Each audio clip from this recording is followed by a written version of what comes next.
ایک شخص جس نے اکیلے ہی ایک پوری قوم کو للکارا، جس نے بادشاہوں کے سامنے سچ بولا، جس نے غربت کو اپنا تاج بنایا، اور جس کے بارے میں نبی کریم صلی اللہ علیہ وسلم نے فرمایا، زمین نے اس جیسا سچا انسان نہیں اٹھایا اور آسمان نے اس جیسا سچا انسان نہیں ڈھانپا۔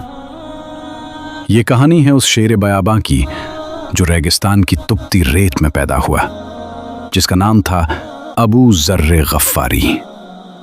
آج میں آپ کو ان کی وہ داستان سناتا ہوں جو شاید آپ نے پہلے کبھی اس طرح نہیں سنی۔ بات اس زمانے کی ہے جب عرب کی سرزمین جہالت کی تاریکی میں ڈوبی ہوئی تھی۔ مکہ میں بت پوجے جاتے تھے، غریبوں کو روندا جاتا تھا، اور طاقت کا قانون ہی سب سے بڑا قانون تھا۔ اس وقت حجاز کے شمال مغرب میں ایک قبیلہ آباد تھا جسے قبیلہ غفار کہتے تھے۔ یہ قبیلہ اپنی بہادری کے لیے نہیں بلکہ اپنی ڈاکہ زنی اور رہزنی کے لیے مشہور تھا۔ قافلے ان کے علاقے سے گزرنے سے ڈرتے تھے۔ رات کے اندھیرے میں غفار کے مرد تلواریں سونتتے اور مسافروں کا مال لوٹ لیتے تھے۔ اسی قبیلے میں ایک لڑکا پیدا ہوا جس کا نام جندب بن جنادہ تھا، اور بعد میں دنیا اسے ابو ذر کے نام سے جاننے لگی۔ ابو ذر بچپن سے ہی اپنے ساتھیوں سے مختلف تھے۔ جب ان کی عمر کے بچے بتوں کے سامنے جھکتے تو ابو ذر کے دل میں ایک سوال اٹھتا، یہ پتھر کا ٹکڑا کیسے کسی کا بھلا کر سکتا ہے؟ یہ لکڑی کا بت کیسے دعا سن سکتا ہے؟ ان کے اندر ایک آگ تھی، ایک تلاش تھی، ایک بے چینی تھی، اور اسی بے چینی نے انہیں بہت پہلے ہی اللہ کی طرف موڑ دیا۔ کہا جاتا ہے کہ ابو ذر اسلام آنے سے پہلے بھی صرف ایک اللہ کو مانتے تھے۔ وہ اکیلے ریگستان میں جاتے، اللہ سے باتیں کرتے اور نماز پڑھتے۔ کسی نے انہیں یہ نہیں سکھایا تھا، یہ ان کی فطرت کی آواز تھی۔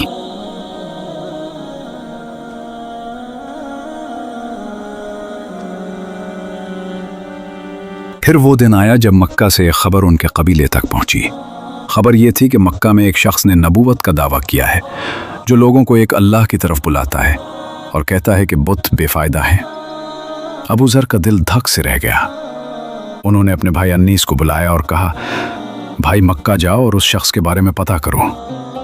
انیس گئے، واپس آئے اور بولے، میں نے ان کی باتیں سنی ہیں، وہ لوگوں کو اچھی باتیں سکھاتے ہیں، وہ بتوں سے منع کرتے ہیں، لیکن میں نے ان کی نبوت کی تصدیق نہیں کی۔ ابو ذر کو یہ جواب کافی نہیں لگا۔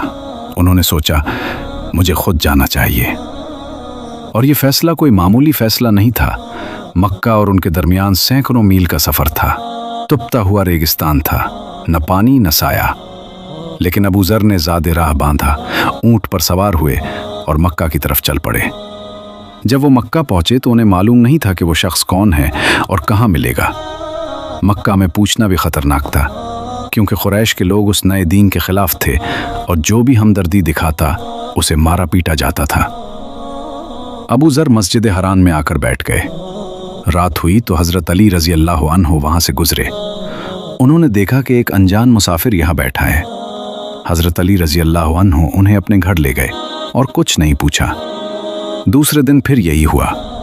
تیسرے دن حضرت علی رضی اللہ عنہ نے پوچھا، بھائی تم یہاں کیوں آئے ہو؟ ابو ذر نے دل کی بات بتائی۔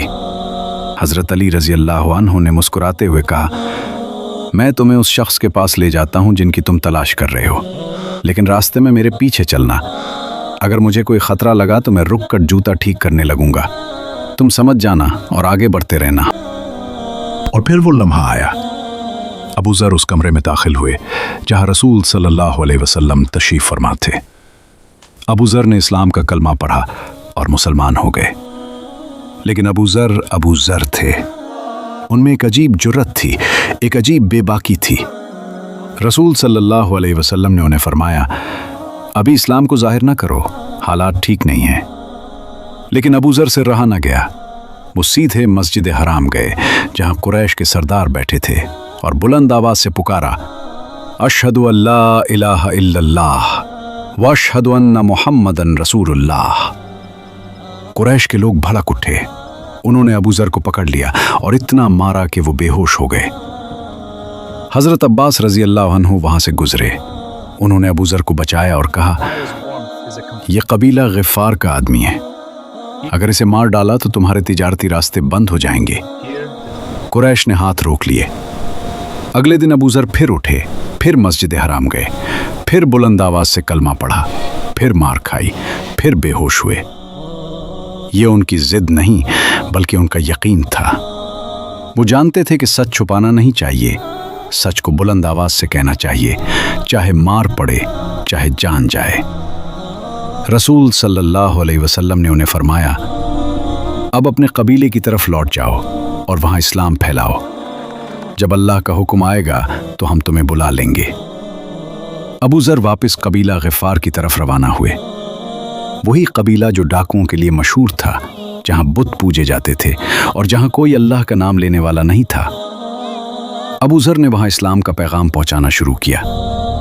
ان کی زبان میں ایک سوز تھا، ان کی آنکھوں میں ایک نور تھا اور ان کے الفاظ دلوں میں اترتے تھے۔ دیکھتے ہی دیکھتے آدھے سے زیادہ قبیلے نے اسلام قبول کر لیا۔ یہ ابو ذر کی پہلی بڑی کامیابی تھی۔ پھر ہجرت ہوئی، مدینہ آباد ہوا، اسلامی ریاست قائم ہوئی۔ ابو ذر بھی مدینہ آ گئے اور نبی صلی اللہ علیہ وسلم کے قریبی صحابہ میں شامل ہو گئے۔ وہ نبی صلی اللہ علیہ وسلم کی خدمت میں رہتے، ان کی باتیں سنتے، ان سے سیکھتے۔ ابو ذر کی زندگی کا سب سے بڑا وصف یہ تھا کہ وہ دنیا سے بے نیاز تھے، انہیں مال و دولت سے کوئی لگاؤ نہیں تھا۔ ایک دن ان کے پاس ایک بکری تھی، انہوں نے بتایا کہ دودھ کے لیے ہے اور تھیلی سفر کے لیے رکھی ہے۔ رسول صلی اللہ علیہ وسلم نے فرمایا، جو بندہ کل کے لیے کچھ جمع کرتا ہے اسے فکر لگی رہتی ہے، اور جو اللہ پر بھروسہ کرتا ہے اسے سکون ملتا ہے۔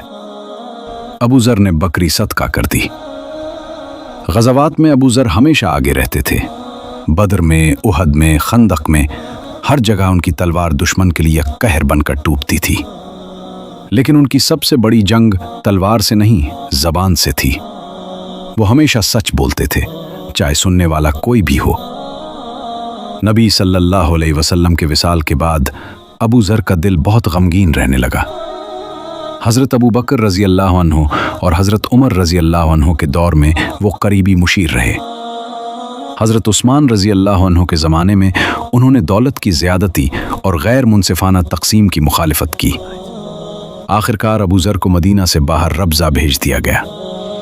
وہاں انہوں نے ایک چھوٹی جھونپڑی بنائی۔ زندگی بہت سادہ تھی، ہر وقت عبادت میں مصروف، قرآن پڑھتے، اللہ کو یاد کرتے۔ جب ابو ذر کا وقت قریب آیا، انہوں نے کلمہ پڑھا اور اللہ کے حضور جا ملے۔ قافلہ انہیں دفن کرنے آیا اور ربضہ کی مٹی میں سپرد خاک کر دیا۔ ابو ذر کی زندگی ہمیں سکھاتی ہے کہ سچ بولنا آسان نہیں، لیکن اللہ کے نزدیک سچ بولنے والے کی بہت قدر ہے۔ ابو ذر غفاری، وہ شخص جس نے بادشاہوں کے سامنے بھی سچ بولا اور اللہ کی راہ میں ہر تکلیف قبول کی۔